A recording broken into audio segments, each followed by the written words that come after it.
Satyawira, Jala Dharma. Jangan memikirkan masa lalu, jangan memimpikan masa depan. Konsentrasikan pikiran pada saat sekarang. Hai Sobat Kolinamil, kembali lagi bersama saya, Serda Valen di Kolinam News, periode 8 sampai 14 Januari tahun 2024. Dengan jumlah informasi yang telah kami siapkan untuk Anda, hanya di Kolinam News Weekly. Upacara penaikan bendera yang rutin dilaksanakan setiap awal minggu dan setiap tanggal 17 merupakan wahana untuk memupuk jiwa nasionalisme, pembentukan karakter sekaligus menumbuh kembangkan sikap disiplin prajurit dan PNS Kolinamil. Kepala Staf Kolinamil Laksma TNI Muhammad Riza SE memimpin upacara penaikan bendera yang berlangsung di lapangan Mulyono Sila, Mako Kolinamil, Tanjung Priok, Jakarta Utara. Kepala Staf Kolinamil yang membacakan amanat Panglima Komando Lintas Laut Militer Laksda TNI Hudiarto Krisnautomo bahwa memasuki tahun baru tahun 2024 banyak hal yang perlu dibenahi. Pencapaian yang sesuai target harus dipertahankan bahkan ditingkatkan. Sedangkan segala bentuk kekurangan segera evaluasi dan diperbaiki agar organisasi Kolinamil dapat semakin baik dalam melaksanakan tugas-tugas yang diembannya. Jajaran TNI Angkatan Laut, khususnya Mabesal, mengikuti ceramah pembekalan awal tahun 2024, menghadirkan Ustadz Dr. Haji Dasat Latif sebagai penceramah yang berlangsung di Auditorium Yos Sudarso Denma Mabesal Cilangkap, Jakarta Timur. Acara yang dihadiri oleh Kepala Staf Angkatan Laut Laksamana TNI Muhammad Ali, beserta Ketua Umum Jala Senastri Nyonya Vera Muhammad Ali. Tampak hadir pula Panglima Komando Lintas Laut Militer Laksda TNI Hudiarto Krisnautomo didampingi Ketua Gabungan Jala Senastri Kolinamil Nyonya Irna Krisnautomo. Tujuan dari ceramah pembekalan awal tahun 2024 yaitu guna meningkatkan kualitas keimanan dan ketakwaan kita kepada Tuhan Allah Subhanahu wa taala, bahwa kualitas keimanan prajurit adalah faktor penting dan fundamental dalam membangun sumber daya manusia TNI Angkatan Laut yang tangguh, militan dan profesional. Berbagai cara yang dapat digunakan untuk menyampaikan informasi dari pimpinan kepada bawahannya. Salah satunya dengan kegiatan morning brief yang dikemas dalam suasana yang lebih santai namun tetap mudah dimengerti. Hal tersebut yang dilakukan oleh Panglima Komando Lintas Laut Militer Laksda TNI Hudiarto Krisnautomo kepada pejabat utama dan Kasatker Kolinamil sesuai dengan bidang masing-masing yang harus diantisipasi dan ditindaklanjuti yang berlangsung di ruang Official Club Mako Kolinamil, Tanjung Priok, Jakarta Utara. Panglima Kolinamil menyampaikan beberapa kegiatan yang akan dilaksanakan Kolinamil dalam beberapa waktu ke depan, dengan harapan suasana yang lebih rileks dan berbeda dengan suasana di ruang rapat Panglima, semua akan lebih mudah mendapatkan chemistry.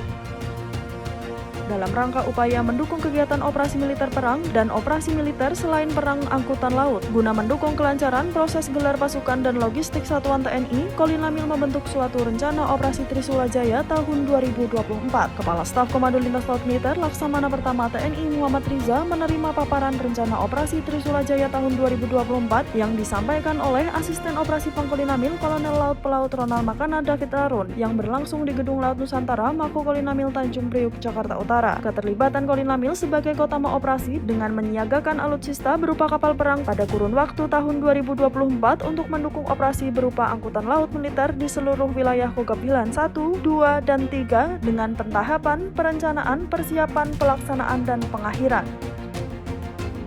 Sebagai bentuk kepedulian, seorang pimpinan sekaligus ajang memperkenalkan diri sebagai Panglima Komando Lintas Laut Militer yang baru, Laksda TNI Hudiarto Krisnautomo didampingi Ketua Gabungan Jala Senastri Kolinamil Nyonya Irna Krisnautomo melaksanakan tugas kerja ke Surabaya dalam rangka tatap muka untuk menjalin kedekatan dengan seluruh prajurit dan PNS Satuan Lintas Laut Militer 2 yang dilaksanakan di Mako Kolinamil 2 Surabaya. Dalam pembekalan Pangkolinamil menyampaikan beberapa kebijakan pimpinan yang wajib diketahui oleh seluruh prajurit dan PNS yang mana harus dipedomani, pahami, dan mengerti yang sesuai misi Kolinamil, yaitu terwujudnya Kolinamil yang profesional, modern, dan tangguh untuk mewujudkan Indonesia maju yang berdaulat, mandiri, dan berkepribadian berdasarkan gotong royong.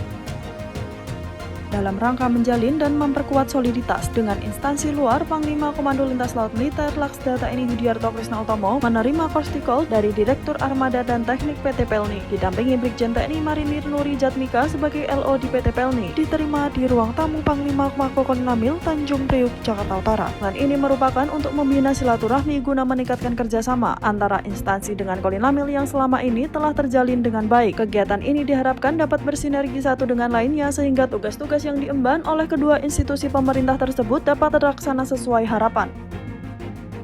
Pemusnahan dan penghapusan barang milik negara BUMN merupakan bagian dari tata kelola aset dalam rangka memastikan bahwa aset yang dimiliki pemerintah dikelola secara efisien dan sesuai dengan peraturan yang berlaku. Merujuk hal tersebut, Komando Lintas Laut Militer menggelar acara pemusnahan dan penghapusan BUMN Inventaris TNI Angkatan Laut, Satuan Kerja Mako Kolinamil yang dipimpin oleh Paban BUMN Slok Kolinamil Letkol Laut Teknik Arif Apandi, bertempat di Depo Pusat Pembekalan Barat TNI Angkatan Laut, Jalan Semper Cilincing, Jakarta Utara. Pemusnahan BUMN ini merupakan bukti nyata dari tanggung jawab kita sebagai pengelola barang milik negara yang mencerminkan transparansi dan akuntabilitas pemerintah. Sebagai pengelola barang milik negara yang mencerminkan transparansi dan akuntabilitas pemerintah.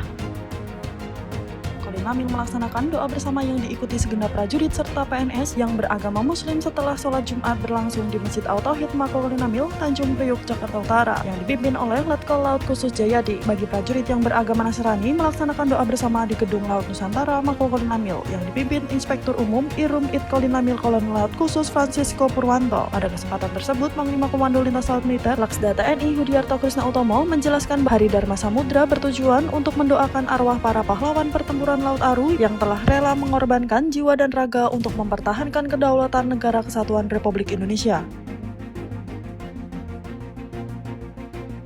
Kita kali ini, saya Serda Valen beserta seluruh tim yang bertugas pamit undur diri. Terima kasih atas perhatiannya dan sampai jumpa di Kolinamil News periode berikutnya. Satya Wira, Jala Dharma.